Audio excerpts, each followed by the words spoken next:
Boston Mike here. Just wanted to share my experience, strength, and hope a little bit with you guys. I know some of you out there are struggling. You can't put down the alcohol. You can't put down the drugs. I just want to let you know that I get it. I'm 41 years old today. I started using drugs at 15 years old. Got into hard drugs around 22. And like everything else in life, everything's a progression. And my life became unmanageable. I couldn't function anymore. In the beginning I could, but it was a hard road to face, and you don't realize you're in the progression.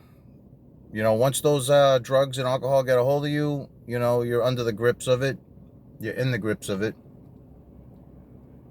Every decision, I made after I put any substance, to me it's all the same. Addiction is addiction, whether it's alcohol or it's drugs. I don't differentiate the difference between the two. They have AA, Alcoholics Anonymous. They have NA, Narcotics. They got CA, Cocaine Anonymous. It's all the same. You suffer from the disease of addiction. I still have those addictions today. It's not drugs and alcohol, but it's Dunkin' Donuts coffee. Like the same coffee, I get it every time. I won't get nothing else. I get the same thing over and over again every day. I had to break that addiction. I'm still struggling with quitting smoking and went to vaping. You know what I mean? It's always going to be something, but at least I can work on those, and it doesn't make my life totally unmanageable. I mean, unless you're spending all your money on Dunkin' Donuts, then yeah, maybe you got a problem. But for me, it was a series of bad habits. Once I got into the habit of waking up and putting a substance in my body to function, it was a series of bad habits from there. Then the chase was on. You know what I mean? I did whatever I had to do.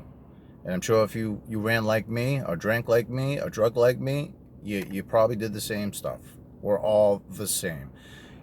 People knock AA and NA on here. It didn't work for them. Well, it didn't work for me either. I got introduced to it at 22 years old through the court system. You know what? It didn't work for me. I wasn't willing to take a suggestion. I wasn't willing to do whatever it took. I didn't think I had a problem. I thought that, even though I drank and blacked out, I didn't think that was my problem, because I was never physically sick from the alcohol, but I was physically sick from the drugs. But every time I drank, I did drugs. And every time I drank, I blacked out, woke up in jail, woke up in institutions, woke up having to wonder who I got to apologize to the next day. It's a vicious cycle. And when you get caught in that cycle, it's hard to get out. We become a series of habits. Everything that we do, like subconsciously, is a program. You do something for so long and it becomes a program, and you don't even have to think about it. So that's how the cycle gets you. Because once you have to rely on a substance every morning, you just wake up and you just do that automatically. That's the only thing that matters. One-track mind. And life never got better. It always got worse. The progression always got stronger, and time will just slip away from you. I know, like, you have to want to get clean and sober. Nobody can do it for you. And I know that during the end of my drinking and drugging, I wanted to stop. I truly, truly did. I wanted to stop, but I couldn't. The physical and mental sickness of this is horrible. It will take from you until you want to just commit suicide. You get to a point where you don't want to use, you don't want to drink, you don't, but you have to maintain. And it doesn't even become fun like it did in the beginning. Whatever, if you thought that was fun, if you thought nodding out on yourself and getting as fucked up as you could was fun, there were some fun times, but most of them weren't good. You know what I mean? Looking back. So I know for me, I had to make a change. It was sink or swim, so to speak. Like, I knew that I could not get clean and sober in the environment I was in. I created the perfect environment for me to drink and drug every single day. That was what my life was about. It wasn't about my kids. It wasn't about my parents. It wasn't about anybody else but this guy right here. I didn't care about you. And that's a very selfish way to be, you know. And people say it's not my fault I was on drugs and alcohol. Well, you know, it is your fault, because it's still you. It's you on drugs and alcohol. You know what I mean? So you have to take responsibility, and that's the hardest thing. When you get clean and sober, you still have to face the consequences of what you did while you were drinking and drugging, and that's enough right there to not want to get clean and sober. The guilt and shame when I was drinking and drugging, the guilt and shame just fueled the next drink or drug. Like I said, it's a vicious cycle, and there is plenty of things that go into it that make it hard to get out. And I think the hardest thing was to turn my will over to somebody or something, or program or something else that could help me break those bad habits, because my environment, it wasn't happening. I was surrounded with alcoholics and drug addicts, you know. Even if I wanted to get clean, it wouldn't last more than 24 hours. I tried all the conventional ways, Suboxone and methadone clinics, and you know what? I never worked a program at all when I was doing that. And the problem wasn't really the drugs and alcohol. It was me, you know. And the drugs and alcohol, like you always hear, is a symptom of something else much deeper inside. So those, most have some issues, you know what I mean? Like, I think that anybody could get addicted to drugs and alcohol. It's a physical and mental addiction. But some people don't take it that far, and some people do. So I'm not trying to understand like why I suffer from this disease. And they say disease, it's a dis-ease. And it's of the mind. It's of the mind. You have a chemical imbalance in your brain. When you put a substance into your body, it craves more. It craves more. And you always want more, and you can't stop. Some people don't have that particular part in their brain, but I have it. And if you're like me and you're listening to this right now, I want you to know that there's hope. So what I had to do to break that cycle, as hard as it was, I had to admit to myself that I had a problem. That's like step one, just like in the AA, Narcotics Anonymous. You have to admit to yourself that you have a problem. And I knew I had a problem way before I actually seek the help, but I had to make a decision to turn my will over. Some people turn it over to God. Some people turn it over, whatever. If you don't believe in God, turn it over to a program. Turn it over to a detox. Because you can't make the next right decision while you're under the influence. You just can't. Every decision you make after you put a substance into your body is going to be the substance calling the shots. So for me, I know I had to go through a detox. I went through a 7-day detox. And that in the past has proved never to be enough for me. So I never took the suggestions before that. I went into a holding for another 30 days.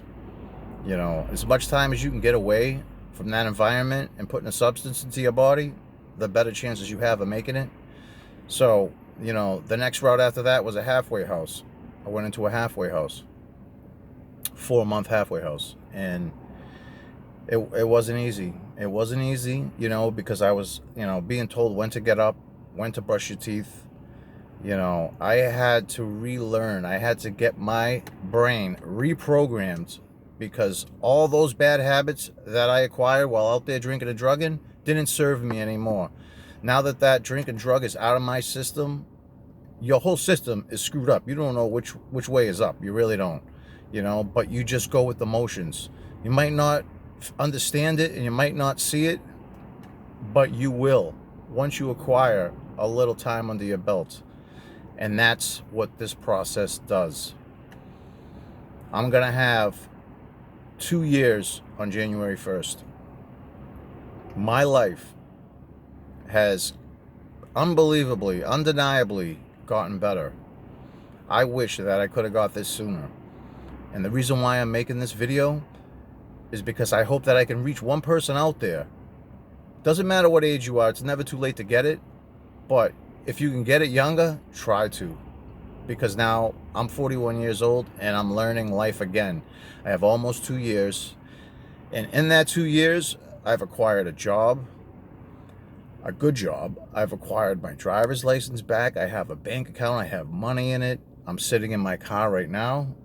I mean, all the blessings the peace and serenity that are associated with not having to worry about waking up and finding and putting a substance into your body is the most serene feeling you'll ever have. And it's attainable. And the only way it's sustainable is breaking those bad habits. So, the detox, the programs, that helps you get out of the bad habits. That helps you break those right there. Now you have to establish good habits. Do you know what I mean? Every morning I get up, I go to work. When I don't have to go to work, I go to the gym. I try to eat healthy. These are all good things. These are all good habits that make you feel good about yourself. You have to treat your body as a temple. You know what I mean? Like you have to, it's called self-care. You have to make sure that you take care of this, because if you don't take care of you, you can't take care of nobody else. And I'm very grateful. I pray every morning. Do you know what I mean? I do go myself to AA and NA meetings. They help me. They don't, people say it doesn't help them, but sometimes it just takes a long time to get used to the idea. I thought that those meetings were a cult in my early 20s. I didn't want to believe I'm powerless. And I hear this a lot. Like, people say, I don't want to be powerless. I'm not powerless. You're not powerless over staying clean and sober, but you are powerless when you take a drink and drug and you keep going with it. You do become powerless because you aren't calling the shots. The substance is calling the shots. So once you get rid of that, and you get it out of your body, and you get a little bit of time, you're not powerless. You have a series of things to do, like good habits to make. You should go to a meeting every day if you can. I know in the beginning I went to 2 meetings every day, and I was surrounded in programs, so I was forced to, because in the environment that I left to go into those, I would have never done that. So once you have a little bit of time, it does become a decision. It's a decision whether you're going to better yourself, better your mind, so you have a defense not to pick up another drink or a drug. And it works. It works. I'm here to tell you, 2 years, my life is unparalleled to anything else. You have the power to do it. It's not easy to do. It's not an easy thing. I'm not going to sit here and lie to you and tell you that it's going to be roses and it's going to be easy, because it's not. It's going to be tough, but on the bright side of it, you will get better. If you make a commitment, you will get better. And you know what? It does get easier, but you have to make new habits that are healthy for you. Put yourself in good space. Rely on people, networks. There's a multitude of things that can work. I get into heavy motivational things online. There's a lot of motivational speakers. Dr. Joe Dispenza explains your brain and how you form habits and brain waves. And let me tell you, that is fire. You need to watch it. These are all parts of good habits. Those things, feeding your brain with information to make healthy decisions. Exercise, very, very important. I don't care if, in the beginning when I was in detox, I couldn't even do one push-up. One push-up. But you got to start somewhere. You got to rebuild. So, today I work out like an animal at the gym. But, it didn't start that way. Everything is one step at a time. It's one day at a time. Take it easy. Stop living in the past. Because when you live in the past, you're going to continue to repeat it. You have to look forward to the future and, make new memories. You can rewire your brain with new habits, new activities, and you can regain your life. It's not impossible. I've done it, and I want you to know that it's possible. So take it easy, one day at a time. Ask for help.